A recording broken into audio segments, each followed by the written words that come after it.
চাকরি করতো, ওখানকার ড্রাইভারের সাথে অপরকীয়ার সম্পর্ক করতে। ঈদকে সামনে রেখে কেনাকাটার ব্যস্ত ভিড়ে হঠাৎই ঘটে গেল এক অস্বস্তিকর ও চাঞ্চল্যকর ঘটনা।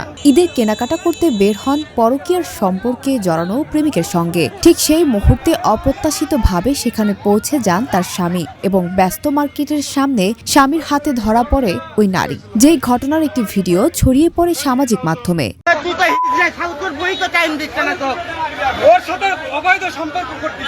আমার ওয়াইফ, সে আমার সাথে এখনো তালাকের কোনো বিচ্ছেদ হয়নি, তারপরে ও পরকীয়া করতেছে একটা ছেলের সাথে। ভিডিওতে দেখা যায় ব্যস্ত সড়কে স্ত্রীকে হাতে নাতে ধরে ফেলেন স্বামী। আপনি আর একা নন, ইউনিভার্সাল কার্ডিয়াক হসপিটাল আপনার হৃদয়ের আরো কাছে। তিনি বলেন তার স্ত্রী যেখানে চাকরি করেন সেখানকার ড্রাইভারের সঙ্গে নাকি দীর্ঘদিন ধরে প্রেমের সম্পর্কে জড়িয়ে আছেন। চাকরি করতো, ওখানকার ড্রাইভারের সাথে অপরকীয়ার সম্পর্ক করতে, এখন তার সাথে মাঝে মধ্যেই ঘোরাফেরা করে। আমি এখন পর্যন্ত অনেকেই আমাকে বলছে ওর সাথে অবৈধ সম্পর্ক, আজকে হাতে নাতে ধরছি। আমি আর বিচার চাইছিলাম, কিন্তু জনগণ বিচার করেছে। আপনাদের কি ডিভোর্স হয়েছে?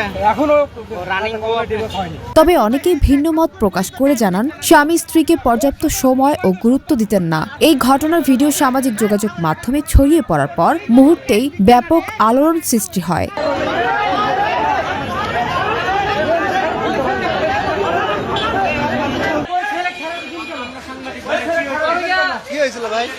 চাঞ্চল্যকর এই ঘটনাটি ঘটেছে বগুড়ায়। ভিডিওর এক পর্যায়ে দেখা যায় স্ত্রী প্রেমিককে কয়েকজন ঘিরে মারধর করছে। ঠিক তখনই ওই নারী স্বামীর হাত ছেড়ে দৌড়ে গিয়ে প্রেমিককে রক্ষা করার চেষ্টা করেন।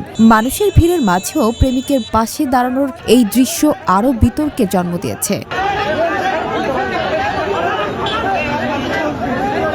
এই সময় মার্কেটে থাকা ক্রেতা বিক্রেতারা এগিয়ে আসলে পরিস্থিতি আরো উত্তপ্ত হয়ে ওঠে। পরে স্থানীয়রা হস্তক্ষেপ করে স্বামীকে শান্ত করেন এবং পরিস্থিতি নিয়ন্ত্রণে আনেন।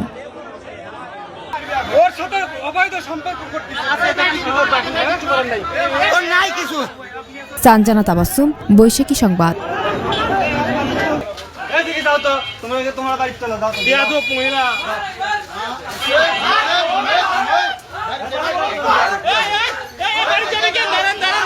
কি করছে?